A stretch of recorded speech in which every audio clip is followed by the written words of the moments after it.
যুবকদেরকে বলছি, বিশেষ করে যুবকদের ব্যাপারে এই কথাগুলো বলছি। যুবক ভাইয়েরা, চক্ষুকে নিচের দিকে রাখো, মেয়েদের দিকে তাকায় থেকো না, চোখের জিনা করো না, চোখ দিয়ে আজে বাজে ভিডিও মোবাইলের মধ্যে দেখো না। চোখ আছে বলে চোখের নিয়ামতের অপব্যবহার করো না, কদর করো। কিছুদিন আগে একজন অন্ধ মানুষের সাথে আমার দেখা হয়েছে, জন্মের পর থেকে চোখে দেখে না। তাকে বললাম, ভাই জন্মের পর থেকে আপনি চোখে দেখেন না, আপনার কি খারাপ লাগে না? আমাকে কয় না, আমার খারাপ লাগে না। আমি বললাম, ভাই কি বলেন? এই দুনিয়া কত সুন্দর, আসমান জমিন মানুষ সবই তো সুন্দর, সুন্দরের কিছুই তো আপনি দেখলেন না। সব সুন্দর করে বানাইছেন কে? দুনিয়া সুন্দর, মানুষ সুন্দর, আসমান সুন্দর, জমিন সুন্দর, সুন্দরে সুন্দরে পাল্লা। জানি না কত সুন্দর তুমি আল্লাহ, জানি না কত সুন্দর তুমি আল্লাহ। আল্লাহু আকবার। বললাম, ভাই জন্মের পর থেকে চোখে দেখেন না, আপনার কি খারাপ লাগে না? কয় না, খারাপ লাগে না। বললাম, আপনি যে চোখে দেখেন না, আল্লাহ এত মানুষকে চোখে দেখার শক্তি দিয়েছেন, আপনাকে দেন নাই। আল্লাহর উপরে কি আপনার কোনো অভিযোগ নাই? কয় না, আল্লাহর উপরে আমার কোনো অভিযোগ নাই। আমি বললাম, ভাই কি বলেন, খারাপও লাগে না, আল্লাহর উপর অভিযোগ নাই? বলেন তো কেন? এত সুন্দর জবাব দিয়েছে, আমার কলিজা ঠান্ডা হয়ে গিয়েছে। সে তখন বলল, আপনি হুজুর মানুষ, হুজুর হলে কি হবে? আপনার চোখের আলো আছে, চোখ দিয়ে গুনাহ করার সুযোগ আছে। আমি অন্ধ মানুষ, চোখের আলো নাই, আমার জন্য চক্ষু দিয়ে গুনাহ করারও কোনো সুযোগ নাই। আসলেই তো তাই। একজন অন্ধ মানুষ, তার হাতে ফোন নিলে আজে বাজে ভিডিও দেখার কোনো সুযোগ। কিন্তু যুবক, তোমরা যারা চোখের আলো পেয়েছো, তোমরা কিন্তু এই চোখের অপব্যবহার করে পর্নোগ্রাফি দেখার সুযোগ আছে, আজে বাজে ভিডিও দেখার সুযোগ আছে। ভাই রে ভাই, আল্লাহকে ভয় করো। রাতের বেলা যখন বাড়িতে ঘুমাও, হয়তো তোমার হাতে স্মার্টফোন, আর সেটার মধ্যে ইন্টারনেট ওয়াইফাই কানেকশন লাগানো আছে। ভাবছো এখন তো আমার রুমের দরজা বন্ধ করে দিয়েছি, আমার যা মন চায় তা দেখতে পারবো। ও যুবক ভাইয়েরা, তোমাদেরকে বলছি শোনো, দরজা বন্ধ করে দিয়ে একা রুমের কাজ কারবার, ঘরের কেউ না দেখলেও না জানলেও একজন তো সব দেখেন, সব জানেন, তিনি কি? সেই আল্লাহর ভয় আমাদের কলিজায় থাকার দরকার আছে না নাই? সে আল্লাহকে আমরা ভয় করে চলবো। আমি বলছিলাম কলমের কথা, কলমের অপব্যবহার করলে, যে কলম হাত দিয়ে আপনি ব্যবহার করে এর অপব্যবহার করেন, এই হাতও কিন্তু সাক্ষ্য দিয়ে দিবে কার কাছে? এজন্য এই কলমের আমরা অপব্যবহার করব না, সঠিক ব্যবহার করব।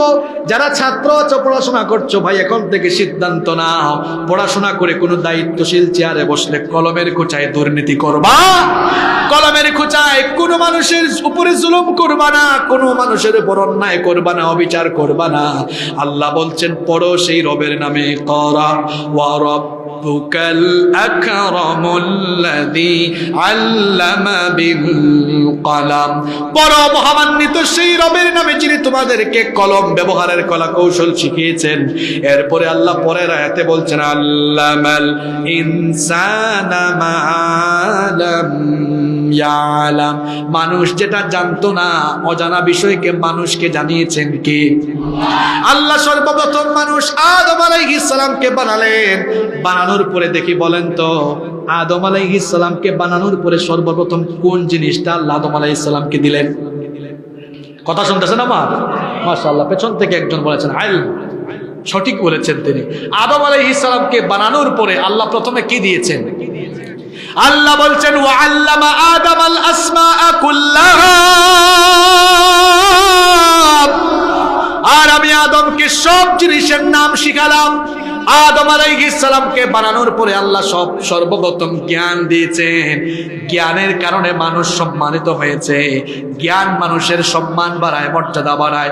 দেখেন, প্রথম মানুষের সম্মান আর মর্যাদা জ্ঞানের কারণে কেমনে বাড়লো? আল্লাহ সব জিনিসের নাম শিখালেন। এরপরে আল্লাহ একদিন ফেরেশতাদেরকে ডাকলেন। ফেরেশতাদেরকে ডেকে বললেন, এই যে ফেরেশতারা কিছু জিনিস দেখতেছে, এগুলোর নাম বলো। ফেরেশতারা তখন বলেছিল, ক্বালু সুবহানাকা লা ইলমা লানা ইল্লা মা আল্লামতানা। ফেরেশতারা বলেছিল, আপনি আমাদেরকে যতটুকু শিখিয়েছেন এর বাহিরে কোনো জ্ঞান নাই, আপনি সর্বজ্ঞ, সব আপনি জানেন। আল্লাহর কাছে তারা অপারগতা পোষণ করলো, বলতে পারলো না। আদম আলাইহিস সালামকে আল্লাহ বললেন, ও আদম, তুমি এগুলোর নাম বলো। আদম আলাইহিস সালাম একটা একটা করে সব জিনিসের নাম বলে দিলেন। আল্লাহু আকবার। যখন আদম আলাইহিস সালাম সব জিনিসের নাম বলে দিলেন, আল্লাহ ফেরেশতাদেরকে বললেন, দেখেছো আজকে প্রমাণ হয়েছে তোমরা ফেরেশতার চাইতে আমার আদম শ্রেষ্ঠ, সুতরাং তোমরা সবাই সাজদা দাও। দেখেন নূরের তৈরি ফেরেশতাদেরকে দিয়ে মাটির তৈরি আদমকে আল্লাহ সাজদা দেবে। আল্লাহ তাআলা ফেরেশতাদের চাইতে আদমের সম্মান, মানুষের সম্মান আল্লাহ বাড়িয়ে দিয়েছে। তুমি মাটির আদমকে প্রথম সৃষ্টি করিয়া ঘোষণা করিয়া দিলে শ্রেষ্ঠ বলিয়া, তাই নূরের ফেরেশতা করে আদমকে সেজদা। ও তাই নূরের ফেরেশতা করে আদমকে সেজদা। তুমি সবার চেয়ে দিলে মাটির মানুষকে সম্মান। আল্লাহু আল্লাহু তুমি জাল্লে জালালুহু, শেষ করা তো যায় না গে তোমার গুণগান। আল্লাহু আল্লাহু বলেন আলহামদুলিল্লাহ। তাহলে আদম বানানোর পরে আল্লাহ সর্বপ্রথম কি দিয়েছেন? জ্ঞান।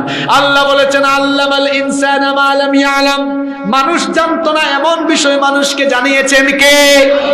জ্ঞানের কারণে মানুষের সম্মান বাড়ে। এজন্য আল্লাহ কোরআনে বলেছেন, কুল হাল ইয়াস্তাবিল্লাযীনা ইয়ালামুনা ওয়াল্লাযীনা লা ইয়ালামুন।